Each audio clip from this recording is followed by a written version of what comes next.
Hello everyone, আসসালামু আলাইকুম সবাইকে। কেমন আছেন সবাই? আশা করি আপনারা সবাই ভালো আছেন। আজকের আমার এই নতুন ভিডিওতে আপনাদের সবাইকে ওয়েলকাম করছি। আমি হৃদয় তানভীর।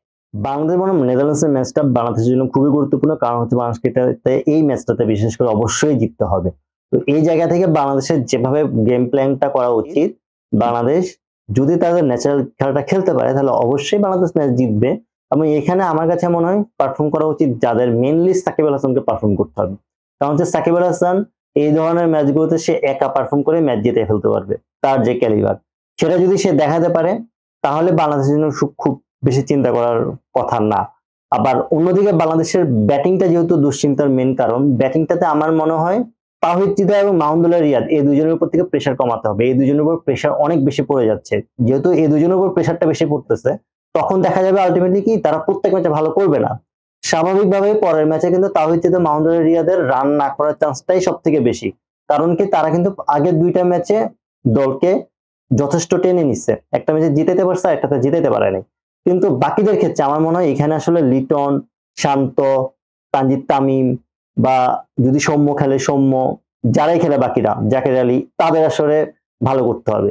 ওপেনিং এর তানজিদ হাসান তামিম থেকে এই ম্যাচে রান আশা অবশ্যই করা যায় এবং এই ম্যাচটাতে তার একটা মিনিমাম 50 রান করা উচিত, একটা ভালো ইনিংস তার খেলা উচিত। সেটা যদি সে করতে পারে আমাদের কাজ অর্ধেক ডান। তো এই জিনিসটা আমাদের জন্য প্লাস পয়েন্ট হবে। ব্যাটিং এর ক্ষেত্রে যেটা চিন্তা করতে হবে, যে ধরনের উইকেট, এই ধরনের উইকেটে আলটিমেটলি 160 170 এই ধরনের রান এনাফ। কিন্তু আমাদের যেহেতু নেদারল্যান্ডসকে নিয়ে একটু ভয় আছে, আমরা ওই সেফটা আমাদের মেনটেন করতে হবে বা সেফলি খেলতে হবে। এখানে যে জিনিসটা চিন্তা করতে হবে, আমরা যদি সেফটি মেনটেন করে আমরা খেলতে পারি সেক্ষেত্রে আমাদের হয়তোবা যেটা হবে, আমরা রানের ক্ষেত্রে যদি আগে ব্যাটিং করি একটু বেশি রান করে রাখাটাই ভালো। আবার বোলিং এর ক্ষেত্রে যদি আগে বোলিং পাই, নেদারল্যান্ডসের যে জিনিসটা আমার বেশি চোখে পড়ে সেটা হচ্ছে তাদের ধরেন আমরা 6 উইকেট পড়ে গেছে, মনে করি যে ম্যাচ অর্ধেক আমাদের দিকে বা ম্যাচ আমাদের দিকে চলে আসছে, এরকম ব্যাপারটা এরকম না।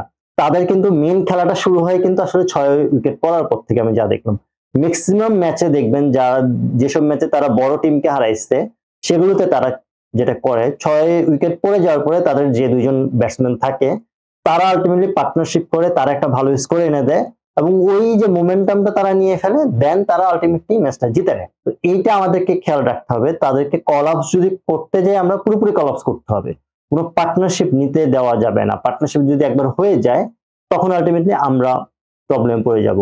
এই জায়গা থেকে বোলারদের কাজটা অনেক বেশি, আর ব্যাটসম্যানদের কাজ মেনলি হচ্ছে রান বের করতে হবে, স্ট্রাইক রোটেট করতে হবে, ডট বল কম খেলতে হবে এবং প্ল্যান মাফিক খেলতে হবে, দায়িত্ব নিয়ে খেলতে হবে। দায়িত্ব নিয়ে যদি খেলতে পারে সেক্ষেত্রে আমার মনে হয় খুব ইজি হবে বাংলাদেশের ম্যাচটা জেতা। যদি দায়িত্ব নিয়ে না খেলতে পারে তাহলে গত ওয়ার্ল্ড কাপের মতোই আমরা হেরেও যেতে পারি, কারণ লো স্কোরিং ম্যাচ হবে, স্পিনিং কন্ডিশনে হবে। যদিও নিউ ইয়র্কের মতো লো স্কোরিং ম্যাচ হবে না, কিন্তু সেটাও 130 140 150 এই ধরনের মধ্যেই থাকবে। তো এই জায়গা থেকে যথেষ্ট সবাইকে দায়িত্ব নিয়ে খেলতে হবে, সবাইকে প্রিপেয়ার থাকতে হবে এবং ছাড় দেওয়া যাবে না, কোনো ধরনের লুজ দেওয়া যাবে না যে হ্যাঁ একটু ছোট দল, সে ধরনের কাজ করা যাবে না। তো এই কারণেই এই ম্যাচটা বাংলাদেশের জন্য অনেক ইম্পর্টেন্ট, যেহেতু বাংলাদেশকে ফোকাস ঠিক রাখতে হবে এবং আমার মনে হয় বাংলাদেশ যদি তাদের নিজেদের খেলাটা খেলতে পারে বাংলাদেশের জন্য ব্যাপারটা খুব ইজি হবে। এবং তাদের আসলে নেদারল্যান্ডসে যদি প্লেয়ার ধরে ধরে আমরা টার্গেট করে আগে খুব একটা কঠিন হওয়ার কথা না। নেদারল্যান্ডসকে যদি আমরা একবার মোমেন্টামটা দিয়ে দিই তখন আমাদের জন্য প্রবলেম হয়ে যাবে। তো আই হোপ বাংলাদেশের টিম ম্যানেজমেন্ট এই প্ল্যানটা এগুয়েটলি করবে, প্লেয়াররা মাঠে এক্সিকিউশনটা ঠিকঠাক করবে এবং আমরা ইনশাআল্লাহ ম্যাচটা জিতবো। আজ এই পর্যন্তই। এতক্ষণ পর্যন্ত সাথে থেকে ভিডিওটি সম্পূর্ণ দেখার জন্য ধন্যবাদ। এই ভিডিও নিয়ে আপনাদের যত মতামত আছে কমেন্টে অবশ্যই জানাবেন। আশা করি আমার এই ভিডিওটি আপনাদের ভালো লেগেছে। যদি আমার এই ভিডিওটি আপনাদের ভালো লেগে থাকে তাহলে অবশ্যই লাইক, কমেন্ট, শেয়ার এবং সাবস্ক্রাইব করে পাশে থাকবেন। নেক্সট নতুন কোনো ভিডিও নিয়ে আপনাদের মাঝে চলে আসার আশা ব্যক্ত করে আজ বিদায় নিচ্ছি। আল্লাহ হাফেজ।